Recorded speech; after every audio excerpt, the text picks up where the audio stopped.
those of you who are tuning in from beyond our beautiful 5 boroughs.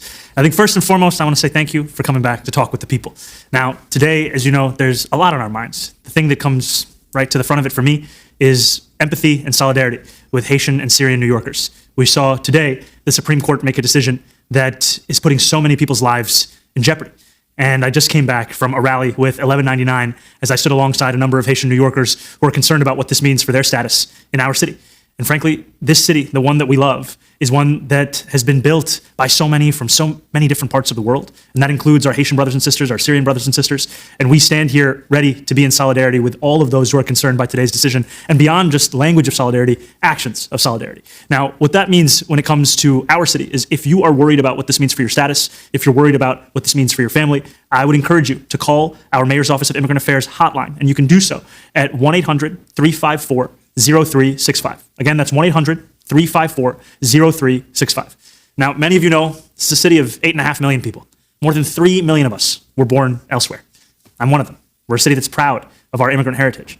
And when we think about especially what Haitian New Yorkers have had to deal with, not just for weeks or months or years, but frankly for decades, we have seen a cruelty that has become normalized.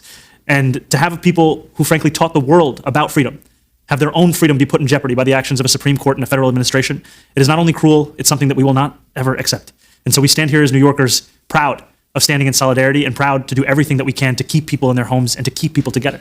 And we're proud of that because we know that at the core of what it means to be a New Yorker is also to celebrate the many different places that we all come from, to understand that no matter where we were born, no matter what language we spoke growing up, we belong in this city, and this city belongs to us. And especially when you think about the fact, as you can see here on this pin, a team that brought us all together in the Knicks and reminded us of what it means to be a part of the city, the joy, the emotion, the ecstasy that comes with knowing yourself as a New Yorker. And it wasn't just embracing the people next to you whose names you've known for years. It was also jumping into the arms of a stranger, watching the game wherever you were, whether it was a Link NYC kiosk or at a bar in a backyard or on a delayed stream, somehow in the trunk of a random New Yorker's car, you were watching the game. And I think what those weeks also showed us was the magic of the city. And that at the heart of that is each and every New Yorker, no matter how different their stories are. Whether they're Haitian, whether they're Syrian, whether they're from wherever it may be in the world, they too are New Yorkers. We're proud of them, and we're proud of the city. Now, if I'm going to talk about the Knicks, we're going to talk about a team that was on a hot streak, which is a very natural segue into also talking about the weather and how hot it has been and how hot it continues to be. And so I wanted to let everyone know, as the temperatures are heating up, today's maybe in the mid-80s or so, but we're going to see days where we start to get close to what it was at the peak of last year, 99 degrees, more than 100 when it comes to JFK. We want to make it clear to New Yorkers how to stay safe. Now, that means staying cool. It means sometimes staying indoors, staying as close as you can to air conditioning, whether it be at your home, a friend's place, or maybe just a public library or at a cooling center. Now, if you want to know where those kinds of resources are, I would ask you to text Notify NYC to 692-692. Again, that's Notify NYC to 692-692. That will sign you up for regular updates of the weather, of the resources that you need, and just staying up to date with things, whatever they may be, happening in our city, things that you should know.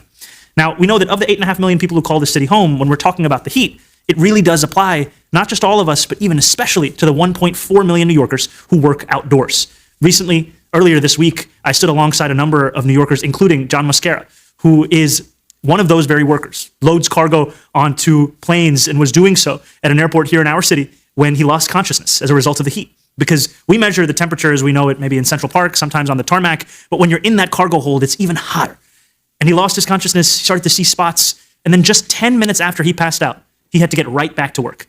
And so earlier this week, I signed an executive order that instructed city agencies to start to develop protections and guidance for workers who are working outside, to remind employers of their responsibilities under the law, and to ensure that for delivery workers, we actually enforce those kinds of protections. Protections that include ensuring that they can actually go to the bathroom at the same restaurants that they're delivering food for. Because what we see far too often is our idea of a workplace is one that maybe was true 50 years ago, 100 years ago. But today, for many New Yorkers, that workplace is outside. That workplace is on the streets. That workplace is in transit. And they still are entitled to the same protections as any other worker. And so that's why we made the decision to not only sign that executive order, but also to make clear to New Yorkers what it means to be safe, especially in an era of an ever-escalating climate crisis. Now, in this moment, as we are speaking about the heat, you might hear me talk about it every few days on something called the morning pitch. Every time that New York City and New Jersey are hosting a World Cup match, I'll start the day off giving you not only the updates you need to know for how to get to the game, the teams that are playing, also the weather, and just giving you up-to-dates on every single one of those 8 matches that we're going to host. Today happens to be one of those matches. Ecuador playing Germany. I haven't actually tuned in. I think we're about to hit the end of the first half, so if you know any updates, please do hit them in the chat. And what we're seeing right now is not only a decider, because Ecuador needs to win this game in order to qualify, but also an opportunity for so many New Yorkers to celebrate their heritage and where they're from. There are more than 200,000 Ecuadorian New Yorkers for whom today is such an incredible day. And if you want to join in that celebration, one way you can also do so is to make sure you hop on a 7 train that has been painted with the colors of both the Ecuadorian national team as well as the German national team. And you can actually find out where that train is by downloading the latest version of the MTA app. And that'll show you so you can time which train car you're getting on. Now, alongside the World Cup, we also have something that maybe a few less New Yorkers are thinking about, but it's still incredibly important. And that's the Committee on Government Efficiency, COGE. If you've watched the last 2 streams, then you know that we are talking about using every tool at our disposal on how to make government as excellent and as efficient as possible. Now, we have 2 more hearings coming up next week. They're going to be in the Bronx. They're going to be in Brooklyn. They're going to be starting at 5 p.m. Now, if this is something that you're interested in, I would encourage you to go to nyc.gov/COGE. Again, that's nyc.gov/COGE. If you went to one of the hearings, please let us know how it was. What kind of testimony did you share? Because we want to know. We want to make sure that city government is something that you not only know about, but also that you help to inform what it is that we do. And we can't wait to hear from you, whether you've already done so or whether you're thinking about joining one of these few additional hearings. Now, as you know, on Talk with the People, we open up with some of the updates from the week, and then we have a guest that we want to introduce not only to all of you, but also to give a moment to actually explore their reflections, their thoughts, their feelings about what life is like in our city. And so today, I wanted to bring up a New Yorker who is an incredibly special New Yorker, a New Yorker who I had the opportunity to speak